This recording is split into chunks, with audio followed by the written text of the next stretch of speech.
په اذکارو او په معصوره دعاګانو کې بله دعا د دواړو جهانو د سالار صلی الله علیه وسلم مبارک څخه دا رانقل ده.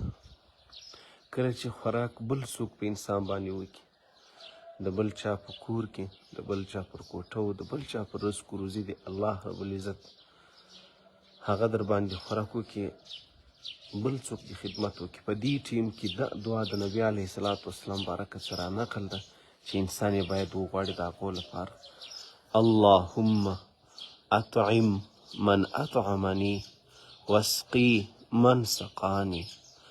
ای ربه ته هغه چاته چې په ما یې ډوډۍ وخوړله، په ما یې خوراک وکړي، په ما یې میوه وخوړله، په ما یې مثال زما اکرام و عزت یې وکړي، خدایه ته یې دغسې اکرام و عزت ورکړي. یا الله ته په هغو باندې دغسې خوراک وکړي. یا الله ته یې په رزق روزي کې دغه یې برکت ور واچوي. یا الله اوبه یې کې وسقي من سقاني، ته یې اوبه کې موړ یې کې، اوبه یې کې هغه څوک چا چې زه اوبه کړم. په مسلم شریف کې چې د احادیثو د کتابو څخه یو ډیر لوی معتمد کتاب دی، اصح الکتب بعد کتاب الله صحیح البخاري و صحیح مسلم، په هغه کتاب کې دغه دعا رانقل ده. ګرانو عزتمند ورونو، پر هر ځای باندې نبی علیه الصلاة والسلام بارک امورو تاسو ته مسنون اذکار او دعاوې او د الله یادول راښولي دي. کله چې انسان باندې بل څوک خوراک وکړي، په هغه ټیم کې به دغه دعا ورله غواړي. اللهم اطعم من اطعمني واسقي من سقاني.